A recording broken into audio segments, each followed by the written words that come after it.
The garage was my sanctuary, a place to tinker, think, and escape the chaos of daily life. That Saturday morning, the sun streamed through the open garage door as I sorted through old boxes. It was a long overdue task, and I was determined to make some progress. Halfway through, I stumbled upon an old, dusty suitcase shoved into the back corner of a shelf. It was unfamiliar, but the faded monogram on the side caught my attention. E.M., my wife, Emily's initials. Curiosity piqued. I dragged the suitcase into the light. The zipper resisted, as if trying to protect its contents from prying eyes. When it finally gave way, I opened the suitcase to find a jumble of old clothes, papers, and, oddly, an envelope of photographs. My hands trembled as I pulled out the pictures, unsure of what I was about to uncover. The first photo hit me like a punch to the gut. It was Emily, smiling brightly, but she wasn't alone. Beside her was a man I didn't recognize, his arm draped casually around her waist. The next few photos told an undeniable story. Intimate dinners, stolen kisses, weekends at places I had never been invited to. They were a chronicle of betrayal. I felt my chest tighten, my breath coming in shallow gasps. I sat on the cold concrete floor, staring at the damning evidence. This suitcase had been here for years, hiding in plain sight, while I had been living in blissful ignorance. My mind raced. Who was he? How long had this been going on? Did she think I'd never find out? Questions flooded in, each more painful than the last. But amidst the pain, a spark of resolve ignited within me. This wasn't the end of the story. It was the beginning of something else. I wasn't going to crumble. I was going to find out everything, and then, well, Emily wasn't going to see it coming. I sat there for what felt like an eternity. The photographs spread out before me like pieces of a broken puzzle. My thoughts teetered between heartbreak and rage, but one thing was clear. I needed answers. Emily was inside the house, blissfully unaware of the storm brewing just a few yards away. I gathered the photos, carefully slid them back into the envelope, and zipped the suitcase shut. My hands trembled as I carried it into the house, my heart pounding harder with every step. When I found her in the kitchen, humming softly as she wiped down the counter, the sight almost disarmed me. Almost. "Emily," I said, my voice tight but steady. She turned, her face lighting up with a smile that now seemed hollow. "Hey, how's the cleaning going?" she asked, oblivious to the ticking time bomb I was carrying. Without a word, I set the suitcase on the kitchen table and unzipped it.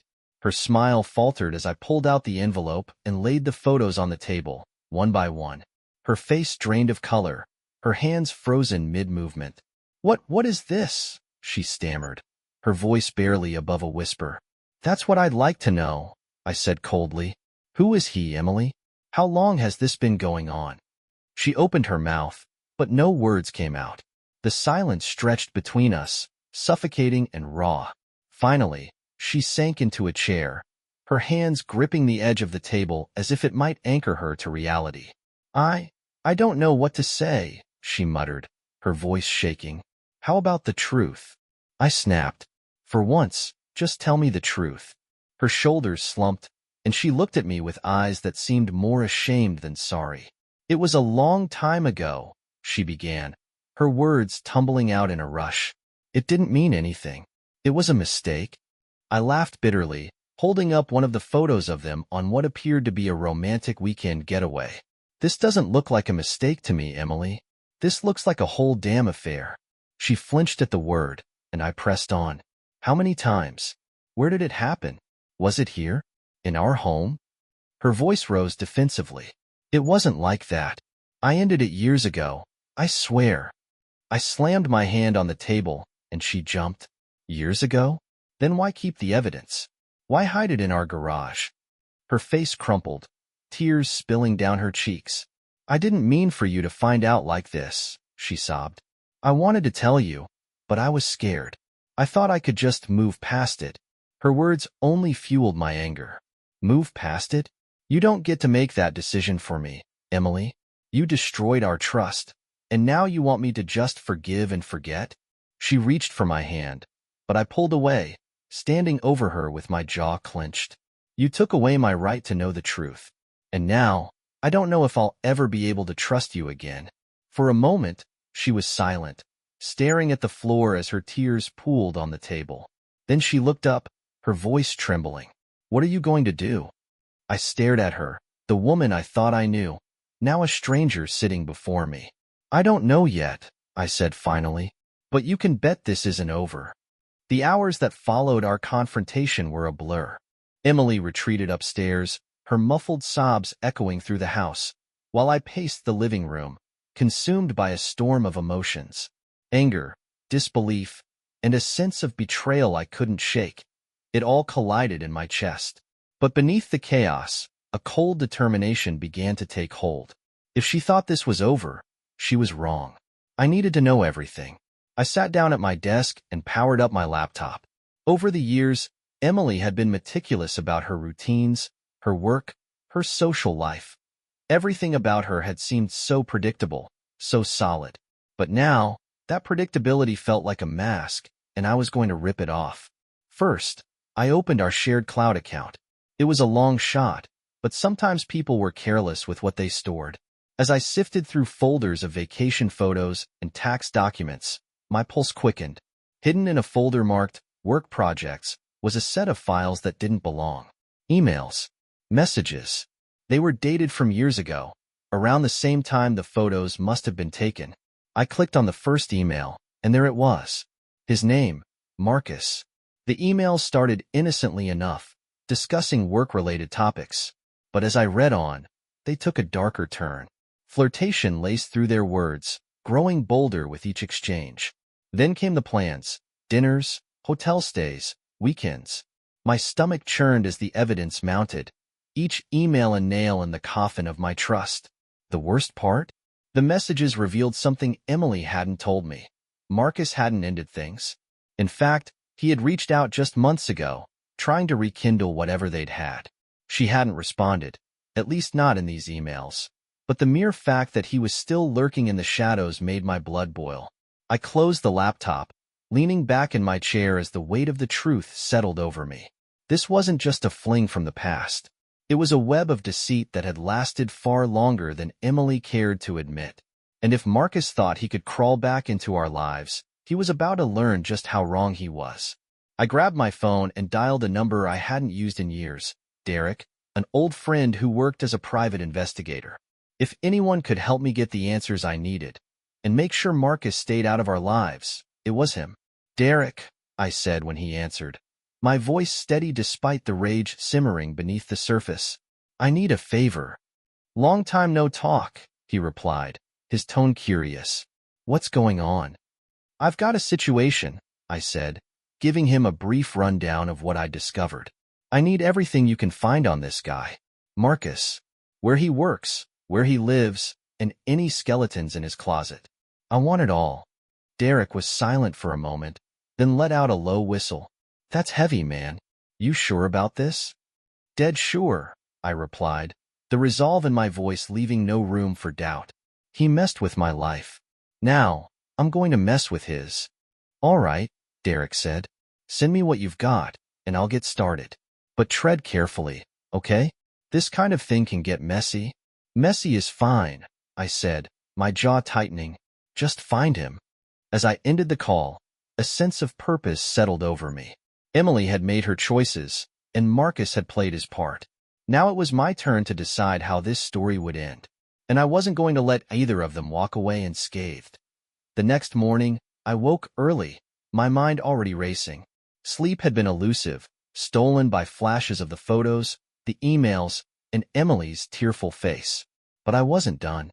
If I was going to confront Marcus, or anyone else involved, I needed every piece of the puzzle. Emily was still upstairs, the house eerily silent. I grabbed a cup of coffee and settled back at my desk, my laptop glowing in the dim light. The emails had been a goldmine, but now I needed to dig into something deeper. Their locations, timelines, and who had been covering for whom. I started with the obvious, our shared accounts, apps, and calendars. Emily had always been diligent about syncing our schedules. Trips she'd marked as work-related popped up, 3 years ago in Chicago, another in Miami, and one, glaringly obvious now, in a boutique hotel just 2 hours away. That one stung the most. It was so close, and I hadn't even suspected. Then, I remembered something. Our credit card statements. I pulled them up, scrolling back to those same dates. Sure enough, the charges matched: dinners for two at restaurants I'd never heard of, spa treatments, hotel stays. It was all there, bold as day. My stomach twisted as the numbers blurred on the screen. But the worst was yet to come. A familiar email popped up in one of her old accounts. It was from Monica, her closest friend, the one who had vouched for Emily countless times when I asked about her late nights or sudden work trips. My hands shook as I opened the thread. Monica's name was on receipts for those same trips, covering for Emily, backing up her lies. Monica knew. I slammed my laptop shut, a wave of fury coursing through me. This wasn't just Emily and Marcus. This was a conspiracy of silence, woven by people I had trusted. The betrayal ran so much deeper than I had imagined. Just as I stood to pace, my phone buzzed. "Derek, I've got some dirt," he said, his tone professional but laced with concern. "Marcus isn't exactly squeaky clean. He's been through 2 divorces, both citing infidelity, and he's currently under investigation at his job for misusing company funds. The guy's a walking red flag." I clenched the phone tighter. "Where is he now?" "Still working in the city. Lives in a high-rise downtown," Derek replied. I also found something interesting. His name popped up in a restraining order a couple of years ago. One of his ex-wives filed it. She accused him of harassment after their divorce. That gave me pause. Marcus wasn't just a cheater. He was trouble. My anger sharpened into focus. This wasn't just about revenge anymore. It was about making sure Marcus never had the chance to disrupt my life again. "Send me everything," I said. "Addresses, work info, all of it." "You got it," Derek said. "But tread carefully, all right? Guys like him can be unpredictable." "I'll handle it," I replied, my voice cold. As I ended the call, I looked toward the stairs, where Emily was still tucked away. Her betrayal had cut deep, but Marcus? He was about to feel the full weight of what he'd done. By the time Emily came downstairs, I was ready. I had spent hours reviewing everything Derek had sent: Marcus's address, his routine, even his financial troubles. He was living in a facade, his high-rise apartment and fancy job barely masking the chaos beneath. It was poetic, really. The man who had been part of ruining my life was already on the edge of losing his own. Now, I was going to give him the final push. Emily hesitated in the doorway of the kitchen, her face pale and drawn. She looked like she hadn't slept either. Good. Let her feel even a fraction of what I was going through. "Good morning," she said quietly, as if testing the waters. Her voice used to soothe me. Now it grated on my nerves. I didn't look up from my coffee. "Morning," she lingered, clearly unsure of what to say. "I thought we could talk." I finally met her gaze, and she flinched at the coldness she found there. "About what?" I asked, my tone sharp. "How you lied to me for years. How you dragged Monica into this to cover your tracks. Or how you kept a damn shrine to your affair in a suitcase in our garage." Her eyes widened. "You went through my emails." "I did," I said, standing up and stepping closer. "And do you know what I found? Proof that you didn't just betray me. You planned this. You lied to my face, over and over. And Monica? She helped you." Emily's face crumpled. "It wasn't like that." "Don't," I interrupted. "Don't try to spin this. You've lost the right to explain yourself." She opened her mouth, then closed it, tears welling in her eyes. "I didn't mean for it to get this far," she whispered. "I was stupid. I thought I could stop it before it ruined everything." "Well, you failed," I snapped. "And now I'm going to make sure Marcus pays for his part in this." Her face went white. "What do you mean?" "You'll find out soon enough," I said, grabbing my keys. "For now, I suggest you think about how you're going to explain this mess to everyone when it all comes crashing down." Without waiting for her response, I walked out the door. My plan was already in motion. Later that day, I parked a block away from Marcus's high-rise, the folder of evidence Derek had sent sitting in the passenger seat. Inside were the damning details: his financial misconduct, the restraining order, and of course, his involvement with Emily. It was enough to ruin his career, his reputation, and whatever fragile stability he had left. but I wasn't going to confront him outright. No, that would be too easy and far too risky. Instead, I had an idea, one that would ensure Marcus couldn't hide behind his lies any longer. I slipped into a nearby cafe, ordered a coffee, and set up my laptop. A few clicks later, I was logged into an anonymous email account. I attached the most incriminating files, photos of him and Emily, screenshots of their emails, and the details of his workplace investigation.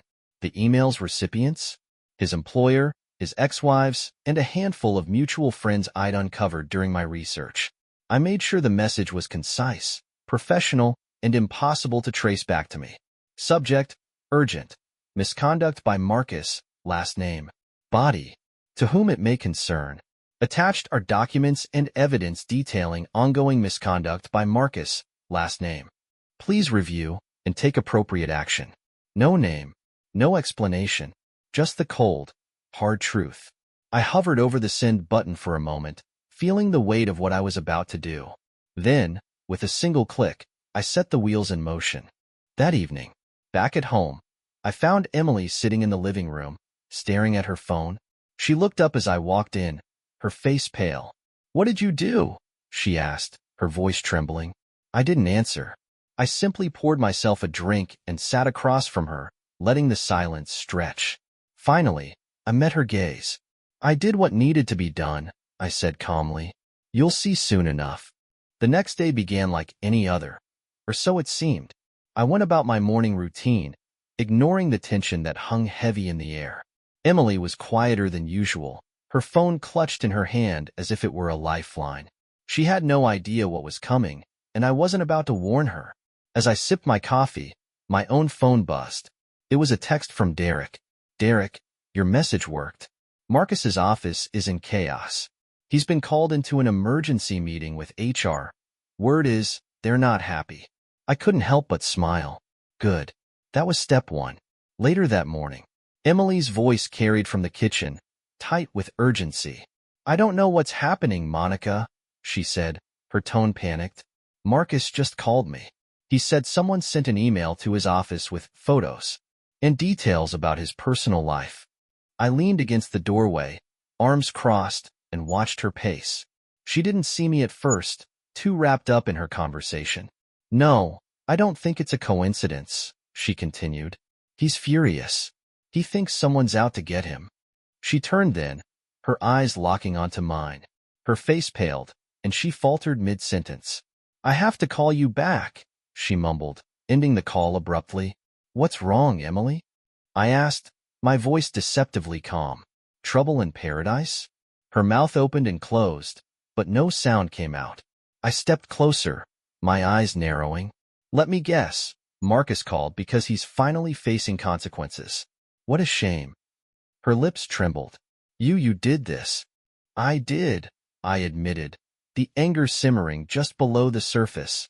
"And I'd do it again. He deserves everything coming to him, and so do you." "Why?" she asked, her voice breaking. "Why go this far? I told you I ended it." "You ended nothing," I snapped. "You lied to me for years. And Marcus? He didn't just hurt me. He's hurt others.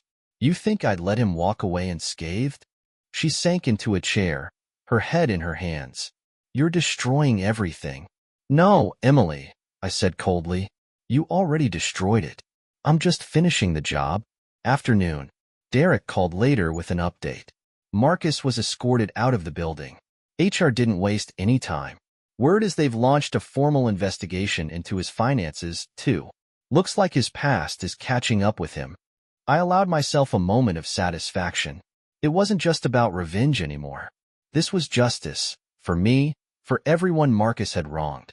And yet, I knew this was far from over. "Thanks, Derek," I said. "Keep me posted." "Will do," he replied. Oh, and one more thing. His ex-wife got the email, too. Apparently, she's planning to go public with her story. Things are about to get messy for him. "Perfect," I said, ending the call evening. By the time I returned home, the tension in the house was suffocating. Emily sat at the dining table, her face pale and drawn. She didn't look up as I entered, but I could feel the weight of her glare. "Do you feel better now?" she asked bitterly. Does ruining his life make up for what I did? No, I said, sitting across from her. But it's a start. Her eyes flashed with anger. You think you're some kind of hero? You're just as vindictive as you think I am. Maybe, I said evenly. But unlike you, I didn't lie about who I was. I didn't betray the person who trusted me most. She flinched, but I didn't care. This wasn't about her feelings anymore. It was about making sure the people who caused this mess faced the consequences. Emily, I said, leaning forward, you made your bed. Now you get to lie in it. Just be grateful I haven't decided to expose you the way I did Marcus. Yet. Her breath hitched, and for the first time, I saw genuine fear in her eyes. Good. Let her feel it. Let her understand what it's like to have everything you've built threatened by the choices you've made. This isn't over, I said, standing and heading toward the stairs. Not for you, and definitely not for him. As I left the room, I felt a strange sense of calm. The fallout was only beginning, and I was ready for whatever came next. The next morning brought chaos. Emily was on the phone again, her voice sharp and frantic as she spoke to someone, likely Monica. I could only hear snippets from the living room. No, I don't know how he found out, she hissed. Marcus is losing it. He said he's going to call me later. I don't even know what to say. I let her stew in the panic. She had dragged Monica into this mess, and now it was unraveling around them both.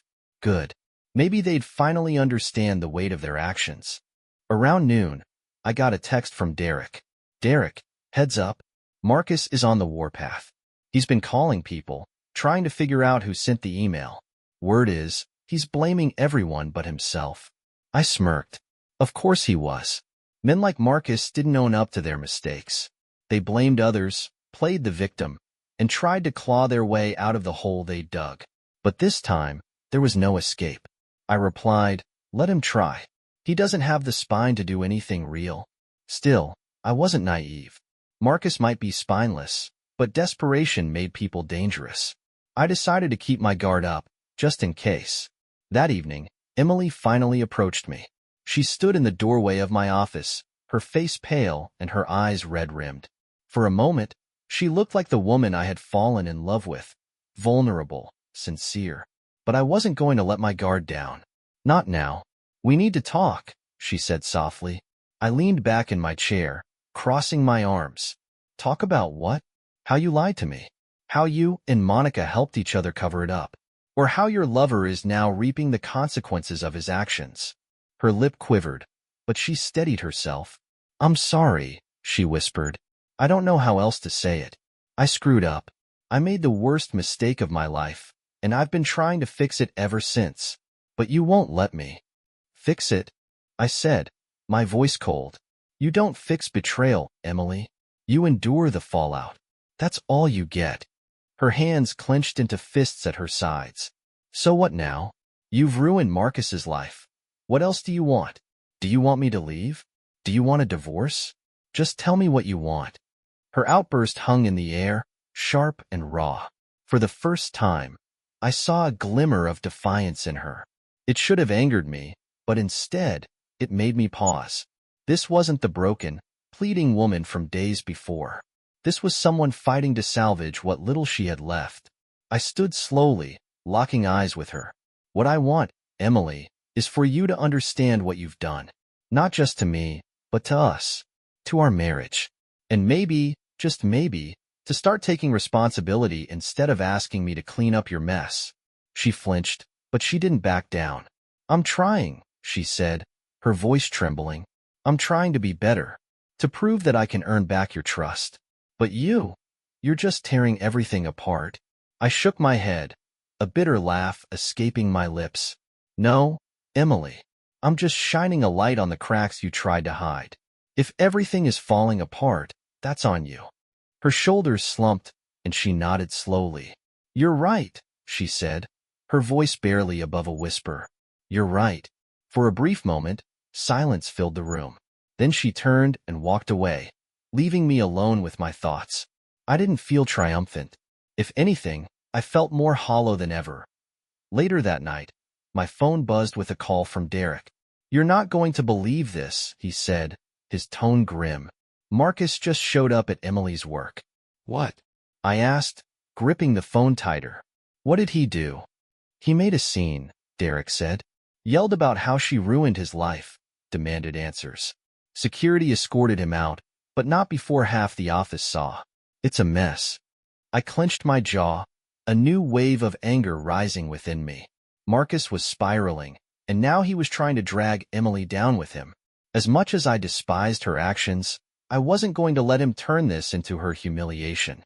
Let me guess, I said. He's blaming her for everything? Of course, Derek replied. But there's more. Someone caught it on video. It's already spreading online. My stomach churned. The last thing I wanted was for this to go public. Not because I wanted to protect Emily, but because I didn't want our private hell becoming a spectacle for the world to judge. Keep an eye on it, I said. Let me know if it escalates. Will do, Derek replied. But be careful. I don't think Marcus is done yet. As I ended the call, a sense of unease settled over me. The dominoes were falling, but I couldn't shake the feeling that this was only the beginning. Marcus wasn't finished, and neither was I. The following morning, my phone wouldn't stop buzzing. Notifications flooded in from social media. As Derek had warned, the video of Marcus's outburst had gone viral. It was everywhere, shared, commented on, dissected by strangers who had no idea what they were talking about. When I showed the clip to Emily, her face turned ashen. In the video, Marcus stormed through her office lobby, shouting her name and accusing her of ruining his life. The security guards dragged him out as he screamed about betrayal, stolen opportunities, and something that sounded suspiciously close to a confession of his own infidelity. I didn't want this, Emily whispered, tears welling in her eyes. No one did, I said sharply. But this is the consequence of your choices, Emily. You let him into our lives. Now he's burning it all down. The viral attention brought consequences for Marcus. Derek called later that day to confirm the fallout. His employer terminated him, citing the scandal as damaging to the company's reputation. His ex-wife spoke to the media about his history of manipulation and harassment. The narrative was turning against him, and quickly. But with every story about Marcus, Emily's name came up, too. People speculated about her involvement, about me, about our marriage. We had become collateral damage in a war we never asked for. Or at least I hadn't. By mid-afternoon, Emily was a wreck. She had spent hours on the phone with Monica, who offered little comfort. I should quit, she muttered, pacing the living room. I can't go back there. Everyone's seen it. They're all talking about me. I leaned against the doorframe, watching her unravel. Maybe you should, I said coolly. You wanted to play with fire. Now you're getting burned. Her eyes snapped to mine, flashing with anger. You think this is funny? You think I deserve this? I think you deserve to face the consequences, I replied, my voice steady. For once. She collapsed onto the couch, burying her face in her hands. I can't do this, she whispered. I can't live like this anymore. Something about the way she said it, so raw, so broken, gave me pause. For the first time, I saw how deeply this was affecting her. But my sympathy only went so far. She had created this mess. 2 days later, the situation escalated. Marcus sent a letter, handwritten and delivered to our doorstep. I found it first and read it while Emily was upstairs. The letter was full of venom and desperation. He blamed Emily for everything. His lost job, his ruined reputation, his financial troubles. He even accused me of orchestrating his downfall, though he never outright mentioned the email. At the end of the letter, one sentence stood out, "This isn't over." I handed the letter to Emily without a word. As she read it, her face grew pale, and her hands shook. "What does he mean by that?"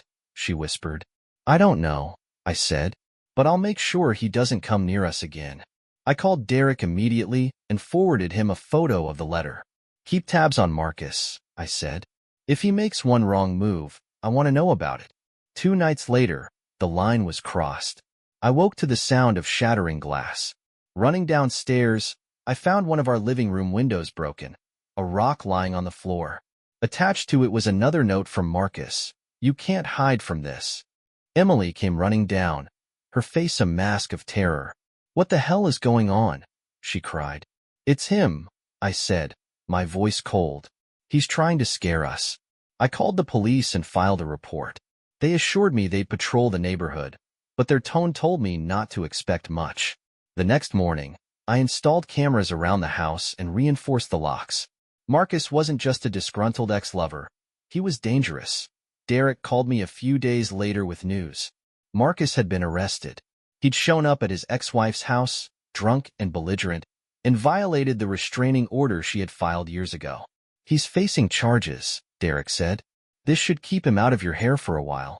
I let out a breath I hadn't realized I was holding. Finally, a reprieve. When I told Emily, her reaction surprised me. She burst into tears, not of relief, but of shame. I did this, she said. I brought him into our lives. I put us in danger. For once, I didn't argue. She was right. With Marcus out of the picture, the house felt quieter, but the damage remained. Emily tried to repair things, throwing herself into counseling and apologizing at every turn. But my anger hadn't subsided. One night, as we sat in silence over dinner, she finally asked the question that had been looming for weeks. Are you going to leave me? I put down my fork, meeting her gaze. I don't know, I said honestly. I don't know if I can ever trust you again. In the weeks that followed, I focused on myself. Therapy helped me process the betrayal and the whirlwind of events that had consumed my life. Slowly, I began to see a way forward, whether it included Emily or not.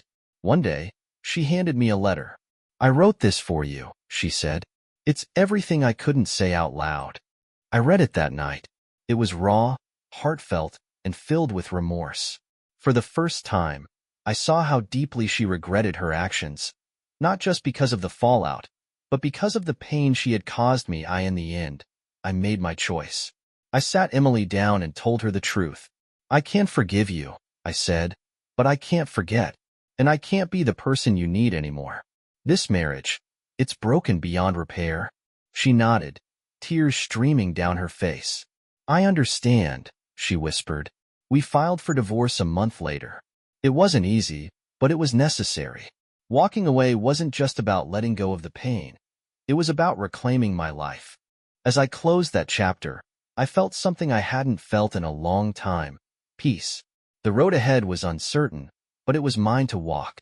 And for the first time in years, I was ready.